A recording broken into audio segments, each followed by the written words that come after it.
en los países como el nuestro, estas diferencias que aún existen en nuestras sociedades, ¿no? Los que tenemos acceso a tecnología, los que logramos seguir trabajando de casa, los que tenemos espacio en las casas, nuestra gente, para poder compartir con los niños en la escuela, la esposa en el trabajo y el señor en el trabajo, todo el mundo intentando. La velocidad de Internet no es un problema. Realmente han sentido que la economía el COVID fue molestoso por el cierre de los países, porque no puedo ir a la playa, porque tengo un cierre a las 11 de la noche, porque no puedo ir a mi restaurante. Pero las personas que no tienen acceso a esas cosas, las personas realmente han sentido un impacto muy diferente. Y lo que estamos viendo en el mundo es lo que uno siente a nivel de personas, que uno lo puede claramente hacer la diferencia entre quién le ha pegado más duro, inclusive en la misma enfermedad, ¿no? Cuando alguien se enferma, quién tiene acceso más rápido a un nivel de salud y quién tiene que ir por otro nivel de salud. Uno consigue ver también el nivel de recuperación allí rápido. Pasa lo mismo con las economías a nivel mundial. Uno ve economías realmente que han logrado rápidamente canalizar y subir y poner las cosas con buenos controles y van a tener mucha más rápida recuperación.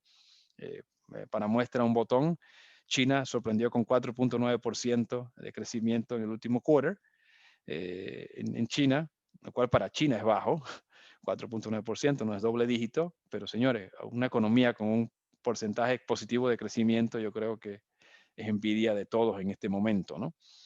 Entonces, eso es lo que es detrás de la explicación que vamos a hacer el día de hoy. Eso es lo que nosotros tenemos en nuestra mente, son los modelos que estamos nosotros buscando, entender esos pequeños elementos micro y macro que vemos en la economía y es lo que estamos usando con, como siempre, la idea de que estamos ante un cisne negro, algo que llegó de repente y no estábamos preparados de verdad para lidiar con él y hemos estado aprendiendo sobre la marcha. Entonces, ¿cuál es el impacto de este cisne negro? El impacto de este cisne negro, y yo voy a intentar, y quizás en las preguntas me puedan preguntar de otras áreas, pero yo voy a intentar usarlo mucho el área nuestra, ¿no? Circunscribirnos a Latinoamérica, porque quizás ese es el área donde Panamá, con esta posición geográfica que tenemos envidiable, podemos ver hacia esas economías como, ok, este hub para crear valor y podemos interconectarnos. Entonces siempre es bueno ver dónde están las otras economías y hacia dónde están las oportunidades, ¿no? Nosotros vemos realmente en Latinoamérica el impacto ha sido negativo por completo.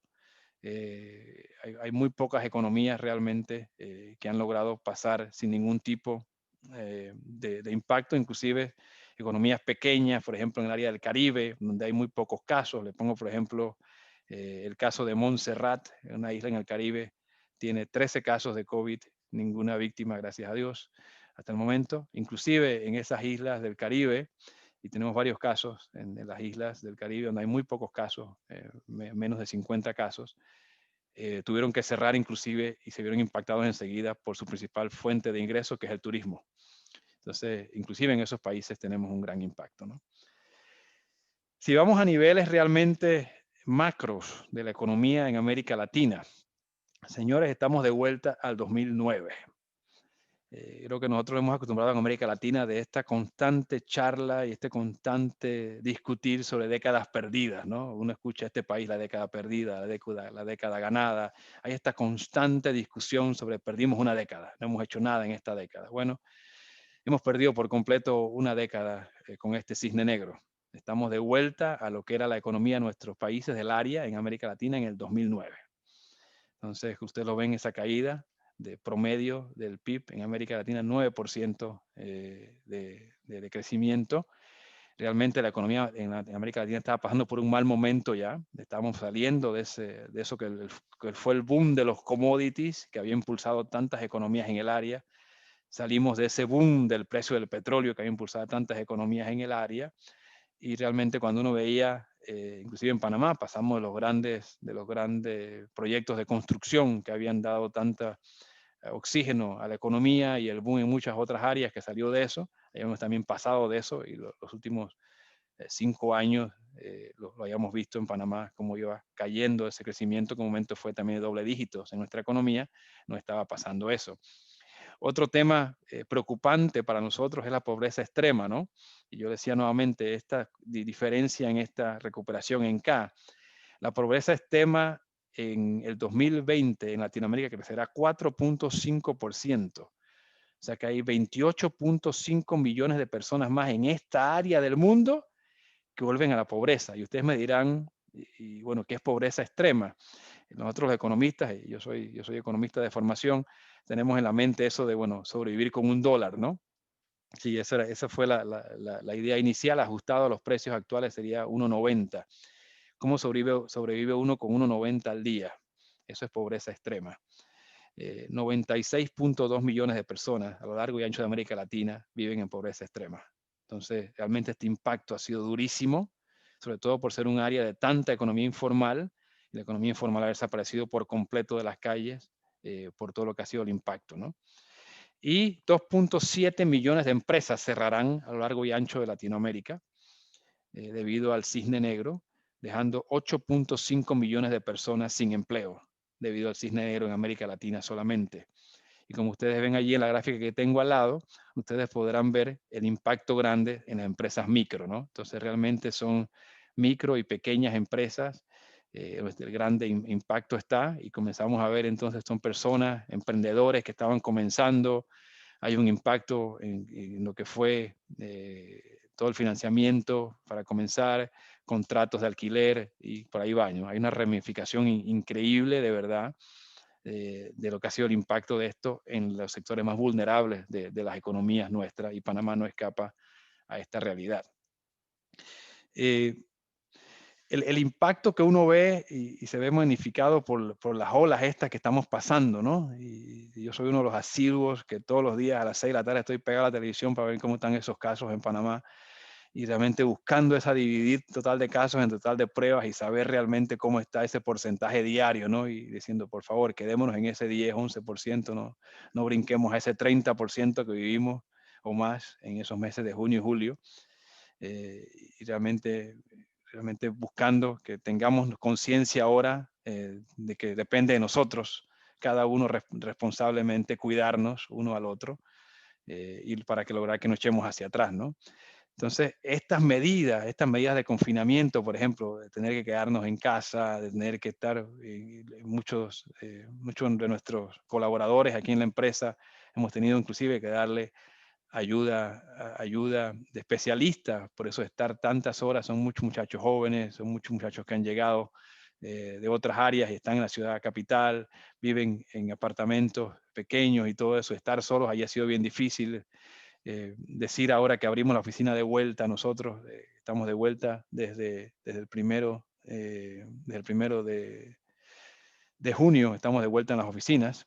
Decir también, bueno, y cómo regresa todo el gran cantidad de personas que tienen niños en la escuela, ¿no? ¿Cómo hace eso uno si los niños están en la casa dando clases, ¿no? Entonces, todas esas cosas realmente han impactado el cierre de las fronteras. Estamos comenzando a ver fronteras abiertas y realmente tenemos, por ejemplo, clientes que estaban esta semana llegando a Panamá, los atendimos aquí porque estaban buscando más información sobre negocios en Panamá y a la hora de salida tenían que salir hacia un país del área y se dieron cuenta que la prueba de COVID que traían, que les había servido para venir a Panamá, no les servía para ir al siguiente país porque ese país tenía medidas de control aún más fuertes que la que tiene Panamá. Entonces, ahí está, ¿no? Cómo se adapta uno a todas estas cosas que van y estos movimientos entre fronteras se hacen cada vez más difíciles.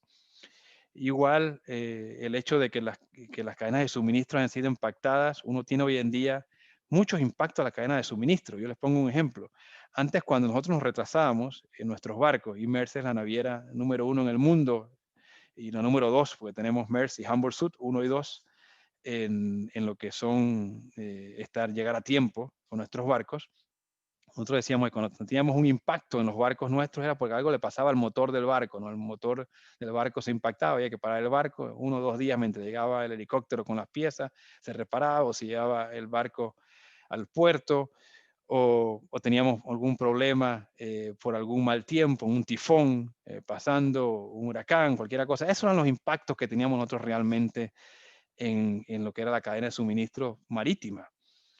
Hoy en día tenemos que te sale un caso de COVID-19 a bordo de un barco y el barco se queda anclado por 14 días. No puede entrar a ningún puerto. 14 días de cuarentena total el barco.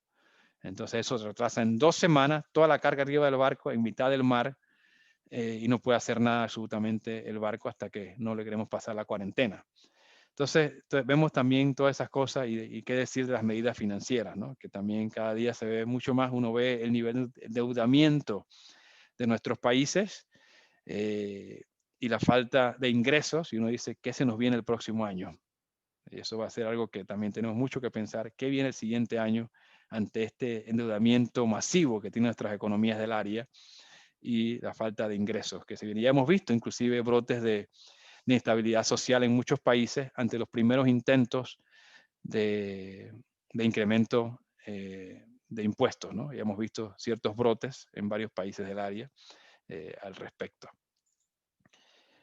Entonces, nosotros que estamos viendo, nosotros vemos que esta es la área del mundo realmente, en la área de economías en vías de desarrollo, que realmente es la más impactada.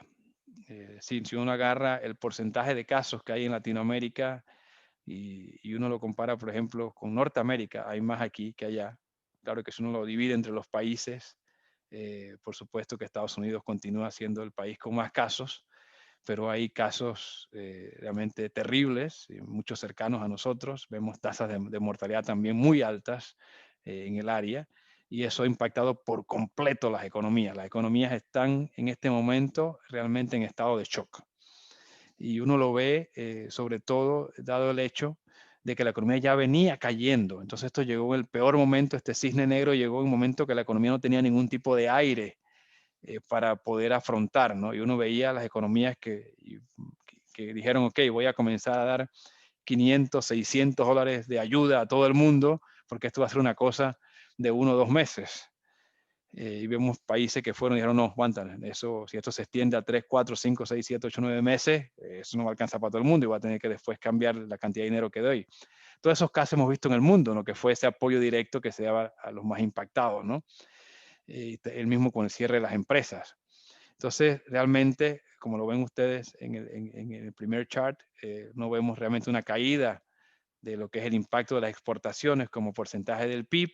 Vemos una caída de lo que es realmente el crecimiento a nivel mundial. Vemos una caída inmediata en lo que son los volúmenes de cargas importadas y exportadas. Vemos una caída en el valor de los productos que se dan. Y por supuesto, Latinoamérica es un país de commodities. Muchos de nuestros países están exportando eso, ¿no? Son las cosas que hay. Vemos muchísimas exportaciones de estos commodities de países como Chile, toda esta parte de Perú, todo lo que es metales y todo eso, eso ha caído por completo. Quizás la única cosa que podemos rescatar nosotros en este momento ha sido Brasil y Argentina, que dado los problemas económicos que ha tenido China con Estados Unidos, han dejado de comprar en Estados Unidos y se han ido a comprar proteína, carne, pollo, puerco, todas estas cosas, y frutas, se han ido a comprar todo eso a Brasil y Argentina. Ha habido un incremento muy, muy significativo de las exportaciones refrigeradas de esos dos países del área, ¿no? Pero si uno ve, por ejemplo, México, lo ven muy claro aquí, México cayó 21% en el sector de manufactura, en un país como México, que realmente 88% de lo que hacen tiene que ver mucho con esa parte, ¿no? Y cómo estamos nosotros viendo la parte en el movimiento de carga. Nosotros lo que estamos viendo en el movimiento de carga, y aquí ustedes ven en la gráfica del centro, nosotros vemos la línea más oscura, es el 2020, la línea con un azul más claro es el 2019. Ustedes ven realmente cómo por completo se rompió la tendencia al momento que llegó el cisne negro, ¿no?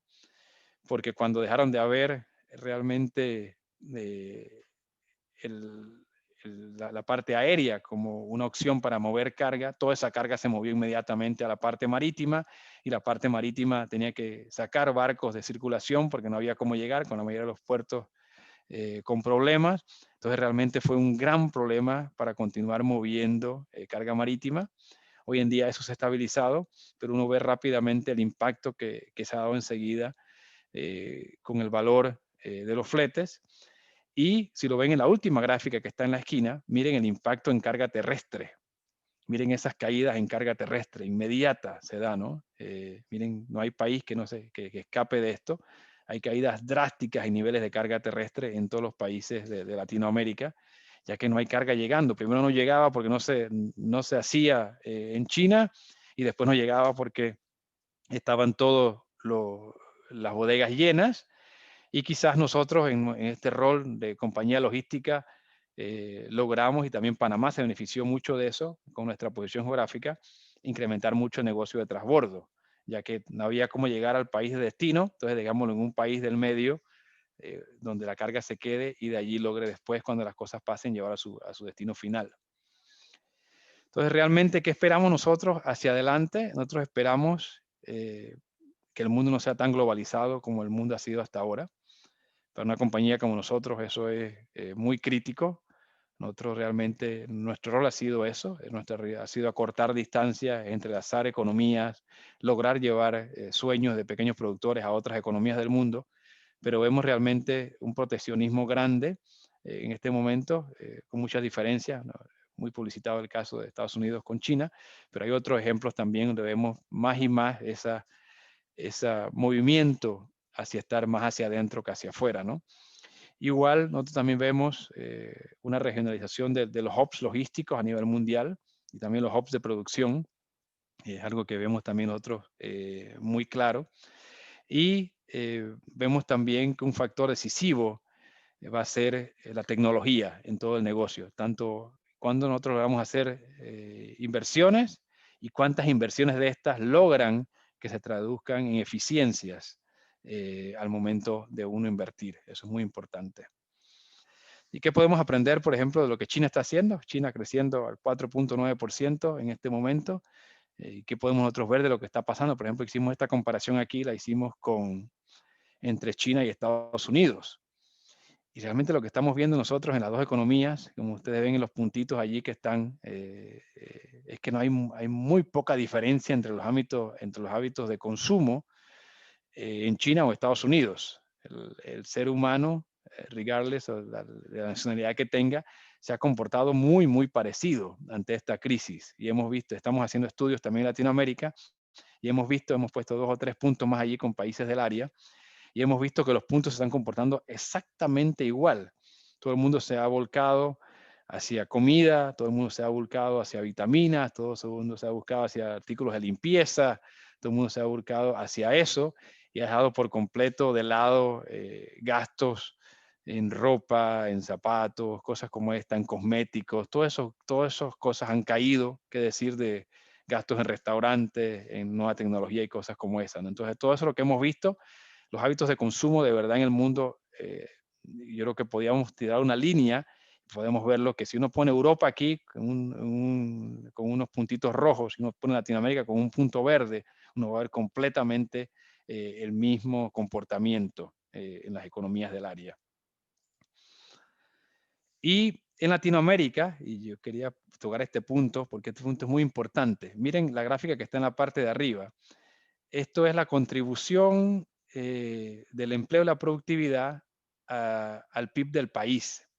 O sea, ¿qué es lo que le da más PIB al país? ¿Es la productividad de lo que ya estoy haciendo o es la cantidad de empleo de lo que estoy haciendo? Y miren ustedes que China, a pesar de que es uno de los países que tiene realmente, y es mundialmente conocido, que tiene una gran ventaja en cuanto a la mano de obra, ellos obtienen mucho más impacto en su PIB por productividad, por hacer las cosas más eficientes, por hacer las cosas distintas, por tener más tecnología que solamente tirar personas, como siempre ha sido la concepción nuestra, que se hace en estas grandes economías, ¿no? Y miren ustedes ahí, China, India, Japón, Corea, Estados Unidos, Europa, miren Latinoamérica, completamente al revés.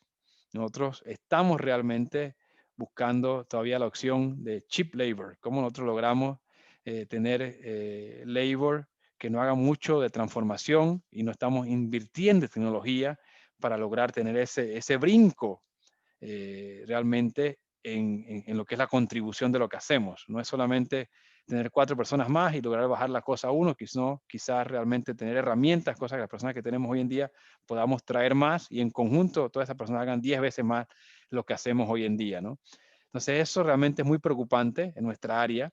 Latinoamérica está completamente por detrás de las otras áreas del mundo en lo que ha sido desarrollo tecnológico, y las empresas que logren entrar rápidamente y cerrar estos vacíos realmente son las empresas que van a tener futuro.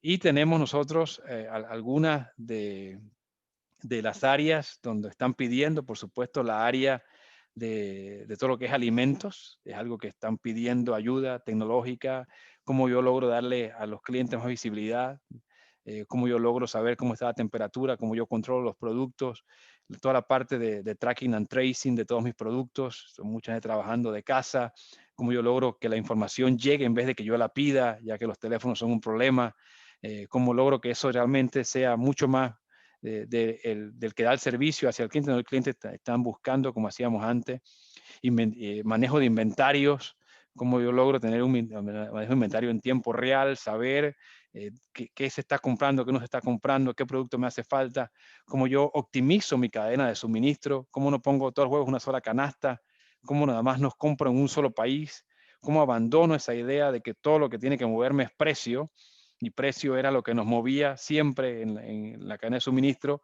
y ahora quizás riesgo tiene realmente un papel mucho más importante que precio.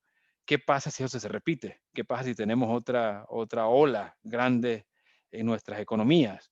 ¿Qué pasa si no hemos logrado nosotros adaptar en la parte de resiliencia, de hacer nuestros sistemas realmente robustos suficientes para aguantar esa siguiente ola? Eso es muy, muy importante y son las cosas que estamos discutiendo hoy en día con nuestros clientes. ¿Cómo los apoyamos a que ante otro cisne negro ellos tengan un spread del riesgo across toda su cadena de suministro, no que si se le para por completo un país, hasta llega la producción y hay que parar la producción por completo? ¿Cómo yo logro realmente tener 3, 4 diferentes áreas? ¿Cómo yo logro traer a una sola posición donde yo logre ensamblar partes, donde yo tengo más de un suplidor también, que no llevan mucho a la idea de un solo suplidor para bajar el precio? Como tengo 2, 3 suplidores distintos y cómo manejo diferentes maneras de traer todos los componentes de lo que fabrico yo.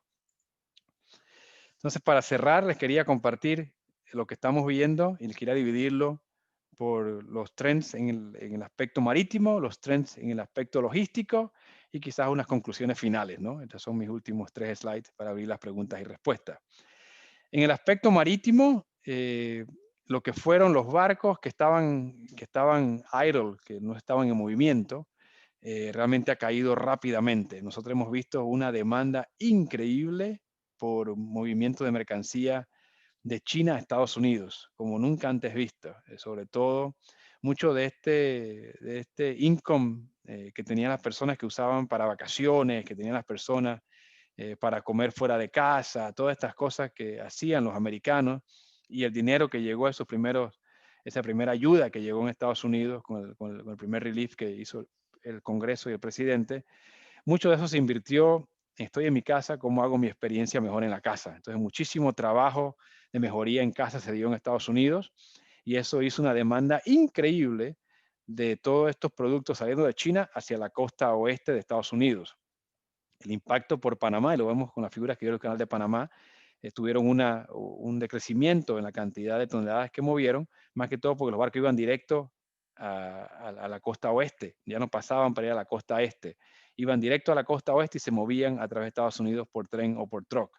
Entonces eso, como ven ustedes allí, hoy en día ha hecho que la cantidad de barcos que teníamos es exactamente la misma que teníamos el año pasado, o sea que estamos de vuelta a 19 ya en capacidad. Eso es un buen mensaje. No es que el roadblock que hay en este momento, el gran bloque hacia que las cosas caminen, no es espacio en los barcos. El problema que tenemos hoy en día es toda esa carga que se movía aérea, que se ha movido a carga marítima hoy en día y no hay como nosotros poder de verdad tener espacio para toda esa carga extra. Sobre todo porque muchas de las líneas navieras habíamos dejado de comprar barcos y habíamos dejado de comprar contenedores, sobre todo viendo lo que se venía en el aspecto de la economía cayendo, ¿no? Entonces, eso ha sido realmente un aspecto a considerar. Lo otro que hemos visto también en el mundo es el gran boom que se ha hecho en la carga de refrigerada. La carga refrigerada ha sido con éxito completo este año. Se han movido productos como nunca antes. China, por supuesto, es el principal mercado en este momento. Ha pasado a Estados Unidos a ser el número uno, es el que más consume ahora carga refrigerada, sobre todo muchísima carga llegando de proteínas a China en estos momentos y muchísimas frutas. Inclusive vimos los primeros movimientos de frutas en la historia que se dan de Brasil moviendo melón a China, que era algo que nunca se había dado. Ahora están moviendo melón de Brasil a China. Entonces son cosas que no habían pasado antes. Las exportaciones, como les decía anteriormente, en la costa oeste de Latinoamérica, Brasil, Uruguay, Paraguay, Argentina, realmente han crecido mucho y tiene mucho que ver con esto de China comprando y también la devaluación de las monedas, ¿no? La moneda, no es lo mismo comprar el año pasado en Brasil que comprar ahora, con un real que pasó de 2.4 a 5.8, entonces realmente es una diferencia muy grande.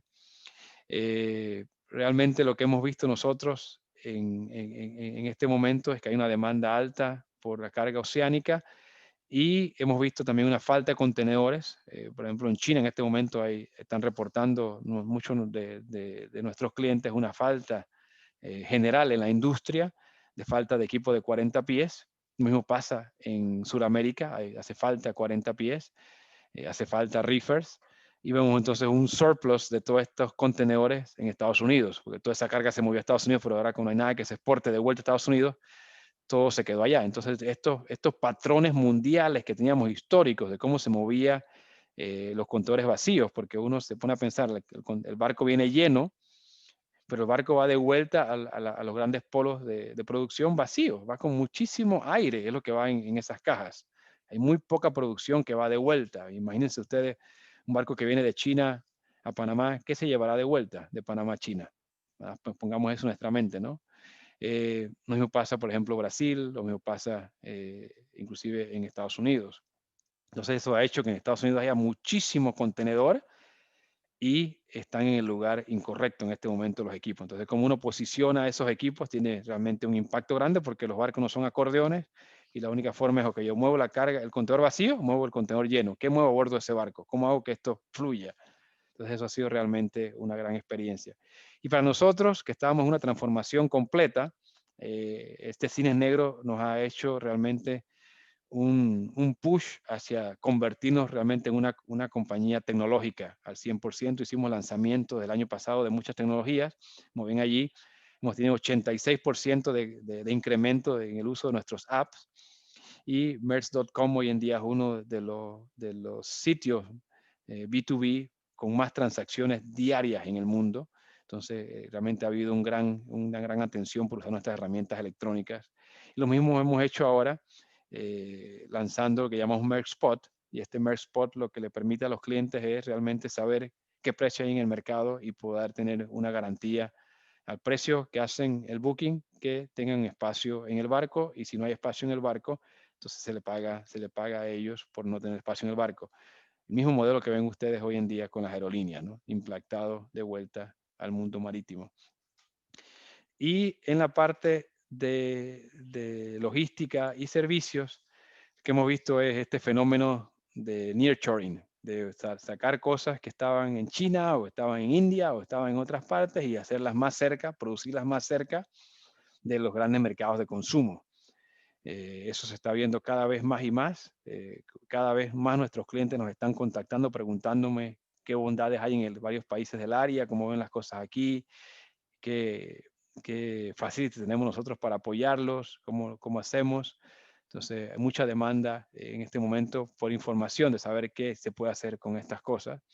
Ahí les puse un survey que hicieron con 160 ejecutivos en la parte de manufactura, sobre todo de automóviles, de tecnología, y decían que realmente casi el 30% de ellos pretende mover el próximo año todo lo que es el freight a otros medios de transporte, buscando más que todo asegurar capacidad en caso que algo pase, y no pase lo mismo que pasó esta vez.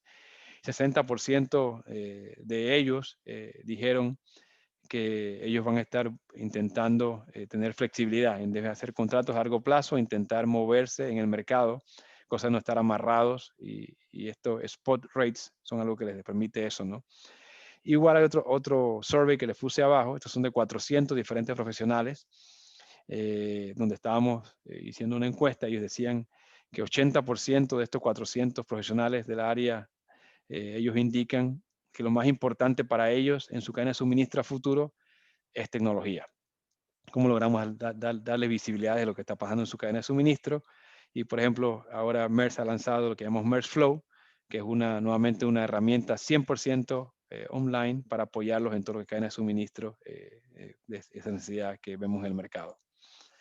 Y por último, las conclusiones de lo que vemos hoy en día. Latinoamérica, lastimosamente, lo vemos todavía nosotros pasando un par de meses más como epicentro del COVID-19. Nosotros monitoreamos los números por la gran cantidad de empresas que tenemos en el área. Tenemos empresas en todos los diferentes segmentos y realmente vemos los números preocupantes en muchos países. Un día baja uno, un día sube el otro. Por muchas semanas fue Colombia el que iba subiendo detrás de Brasil. Ahora ya no es Colombia, ahora es Argentina que está creciendo. Colombia está después.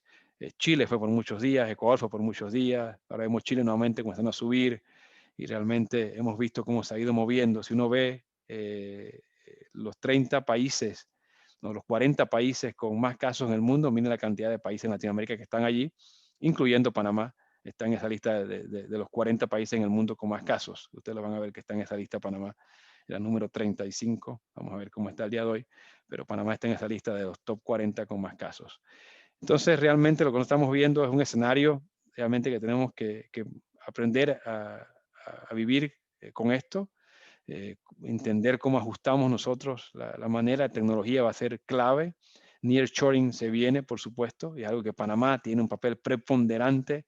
Lo hemos demostrado en los últimos días con la vitalidad y la robustez del sector de transbordos que hemos logrado en los puertos panameños. Creo que el gran reto nuestro en Panamá va a ser valor agregado, no ver la carga que solamente pase ante nuestros ojos, es qué hacemos por esa carga, que esa carga se quede aquí, la toquemos, le agreguemos valor y realmente logramos inclusive esta nueva ley de manufactura ligera, a ver cómo logramos nosotros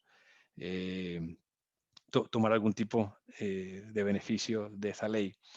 Y cuando preguntan de China, es una pregunta que nos hacen muchísimo. ¿Cómo ven ustedes a China? ¿Ven ustedes a China impactada por todo esto, el conflicto con Estados Unidos, el COVID-19 y todo? Nosotros pensamos que China, con todo esto de nearshoring y todo, sí va a tener un impacto, pero China va a seguir siendo el país con realmente el sector más robusto de manufactura en el mundo, sin ningún tipo de duda. Lo que sí es que va a tener que dejar ir un poco de su market share. Y cuando uno dice un punto de market share de China, son muchísimos puntos en el market share de nuestros países. Y aunque sea que nos den un punto a Panamá, ya sería excelente recibirlo. Con eso lo dejo cualquier pregunta que tengan ustedes. Muchas gracias por la oportunidad. Muchas gracias, Antonio. La verdad es que muy buenas la intervención. Tenemos ya una pregunta que dice, partiendo de la premisa que todas las crisis implican oportunidades, ¿ve alguna oportunidad para Panamá en el escenario post-COVID que sea digna de mencionar? Sí, y yo completamente de acuerdo con esa frase, que tenemos nosotros que encontrar la oportunidad. Yo creo que Panamá tiene que situarse como cuando comencemos a buscar esos lugares donde pasar ese near sourcing, donde comenzar a agregar valor. Panamá tiene muchas bondades que tenemos nosotros que ser mucho más activos y lograr tener algún tipo de plan país, donde no nos peleemos, sino que hagamos como vender el país hacia afuera y logremos presentar las bondades panameñas, ¿no? Panamá tiene eh, puertos, tiene infraestructura a muy corta distancia. Realmente esa capacidad de poder nosotros atravesar el país en carro, en tren, por truck, por barco, tener un hub aéreo, tener algo como Panamá Pacífico, que realmente es una envidia lo que tenemos nosotros allí para muchas otras áreas. Yo creo que tenemos que maximizarlo y venderlo. Hay muchas bondades todavía que no hemos logrado. Y también tenemos que lograr que el gobierno nos apoye en bajar burocracia y meter más tecnología en los procesos, hacer que las cosas sean rápidas, con menos burocracia. Y yo creo que si logramos eso, tenemos mucho para beneficiarnos, ¿no? Otra pregunta dice, se habla de que el canal ha bajado el monto que recibe. ¿Cómo se traduce esto en el impacto a lo que las navieras cobran? Porque eventualmente las navieras contratan personal panameño. Sí, una excelente pregunta. Yo creo que el personal del Canal de Panamá ha hecho una excelente labor. Los he visto en varios medios explicando qué pasó este año, cómo fue el presupuesto. Realmente son gente muy profesional los que tenemos en el Canal de Panamá. Es un orgullo para los panameños. Ellos sí tuvieron menos toneladas métricas pasando por el Canal de Panamá y es normal. Además, miren ustedes el impacto de los cruceros. Los cruceros pasan por el Canal de Panamá. ¿Y cuántos cruceros han pasado en lo que va del año? Muy pocos. Miren el impacto de los graneleros, ¿no? Si no hay commodities pasando, no van a estar pasando. Miren el impacto de nosotros en el sector contenerizado. Por supuesto que tienen un impacto ellos en menos toneladas métricas. Pero también a principio de año, cuando se dio, o antes de la crisis inclusive del COVID, teníamos otra crisis que va a ser otra de los grandes retos que tenemos los panameños a futuro, y es el agua en este país. Por eso yo quería poner ese rinoceronte gris al principio, que cuando hablamos nosotros del medio ambiente, no tenemos que entender el agua y la importancia que el agua tiene en este país. Y nosotros ya hemos tenido varias llamadas de atención, ya sea la niña, ya sea el niño, como le quieran llamar. Hemos tenido problemas de agua que impacta el principal motor de la economía, que es el Canal de Panamá. El Canal de Panamá tuvo que bajar el calado este año porque no había agua suficiente para los esclusajes. Realmente, cuando se hizo la construcción de las nuevas esclusas, hicieron un excelente concepto desde el punto de vista de ingeniería, de poder también reutilizar eso para los esclusajes cruzados y todo. Eso se utilizó también, pero tenemos que lograr la forma de que haya más agua en el Canal de Panamá. Entonces, esos son unos retos que se nos vienen a futuro. El Canal de Panamá ya está trabajando en eso y pronto van a estar presentando algo a todos los panameños, que tenemos que ser conscientes de qué decidimos como panameños hacia ese lado. Pero el hecho de que la carga, la cantidad de toneladas métricas bajase este año, no afectó lo que fue la contribución del Canal de Panamá de acuerdo al presupuesto de la nación. Ellos hicieron la contribución que tenía por ese gasto extra o por ese costo extra que ellos pusieron este año por usar agua dulce en los esclusajes. Entonces, como había menos agua, hicieron un incremento y todo el mundo que pasó por el Canal de Panamá tuvo que pagar un poco más porque estaba usando agua dulce que estaba realmente en un momento crítico en lo que era Panamá. Entonces, eso hizo que al final los números cuadrasen y lo que el Canal de Panamá le entregó al gobierno panameño este año como contribución fue en línea con lo que estaba en presupuesto. A futuro, como les decía, la cantidad de barcos que tenemos nosotros en el mundo parados, la industria, cuando digo nosotros, la industria como un todo, parados, está igual que lo que estaba en el 2019. Entonces lo que falta ahora son que las economías se reactiven, ¿no? Los barcos están. ¿Qué pasa con la costa oeste en Estados Unidos? ¿Qué pasa con todos estos diferentes networks que pasan por el Canal de Panamá? Va a ser la gran pregunta de lo que pasará en el siguiente ejercicio fiscal del Canal de Panamá, ¿no? Yo tengo una amiga que dice que las próximas guerras no van a ser por petróleo, sino por el agua. Su amiga es muy inteligente, completamente de acuerdo con ella. Realmente el vital líquido va a valer mucho más que el vil metal en el futuro. Hay dos preguntas aquí ya en línea. Dice, una, siempre se ha hablado de agregar valor en Panamá. ¿Lo considera viable con el costo de la mano de obra y la baja disponibilidad de personal calificado? Sí, la respuesta es sí.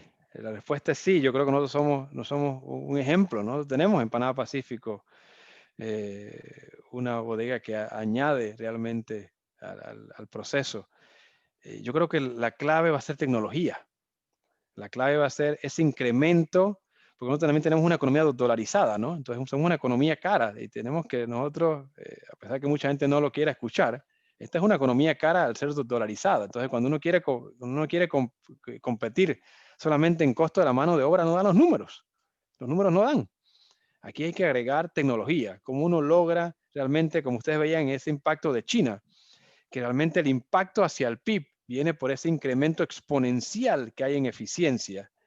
Sí, vamos a tener que agregar más mano de obra porque va a haber mucho más volumen llegando, pero esa cantidad de mano de obra que quizás manejaban antes, 100 manejaban un contenedor, ahora van a ser realmente que esos 100 van a poder manejar 6 contenedores y vas a tener entonces no 100, vas a tener 600 personas. Eso es lo que estamos buscando. Yo soy completamente convencido que podemos, no solamente por ser panameño, sino por la oportunidad que he tenido de viajar a otras geografías, en América Latina inclusive, y ver que se puede. Nada que decir de países en países más desarrollados, pero por supuesto que se puede, tenemos que sacarnos nosotros esa mentalidad. Y yo creo que otro reto que se nos viene tan duro como el agua es la educación. Yo creo que cada vez que hablamos de la mano de obra calificada. Yo creo que tenemos que tener un plan país también sobre educación y que nuestros muchachos que se educan tengan claridad de dónde están las oportunidades de empleomanía, porque seguimos corriendo por carreras tradicionales, en vez de quizás lo que haya falta sería carreras vocacionales, ¿no? ¿Cómo logramos que haya muchísimos más soldadores? ¿Cómo logramos que haya de verdad una mano de obra que esté dispuesta a lo que se viene por delante y no lo que realmente eran lo que estudiábamos en el pasado, ¿no? Otra pregunta más dice, ¿cuáles son los destinos finales para cargo que están utilizando Panamá como Mm, una parada en el camino? mm, Nearshoring. ¿Y qué no. tipo de carga? ¿Reefer Cargo está dentro de esas clasificaciones? Sí, les puedo decir, excelente pregunta. Reefer Cargo, nosotros tenemos una solución logística en Panamá que era muy buena, que hacíamos una combinación que era mar-tierra.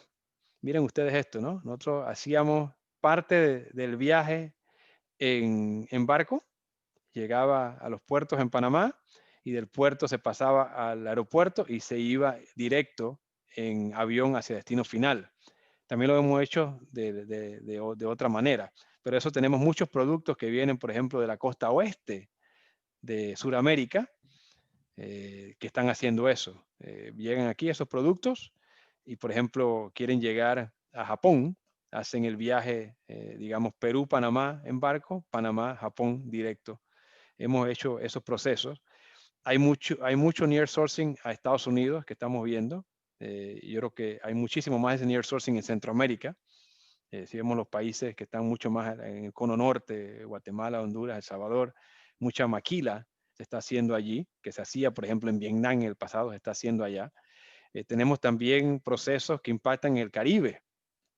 Tenemos también nosotros aquí carga que para aquí, le cambiamos etiquetas, le ponemos la etiqueta que el país quiere, le ponemos las instrucciones en el lenguaje del país, cambios de packing, también hacemos lo que es que lleguen 4 o 5 diferentes contenedores con diferentes cargas y armar un contenedor entonces con lo que es el packing list que el cliente quiere y mandarlo. Todas esas cosas están pasando y hay muchísimo más que podemos hacer. Digo, esta semana recibimos ya, gracias a Dios, fue buenísimo verlo, 3 clientes que llegaron a Panamá y estaban buscando áreas y oportunidades y eso me encantó. Los acompañé y de verdad que quedé muy contento de escuchar proyectos y el hecho de que el nombre de Panamá todavía se ve fuera de nuestra frontera como un país de oportunidades, ¿no? Gracias, Antonio. Yo tengo una pregunta.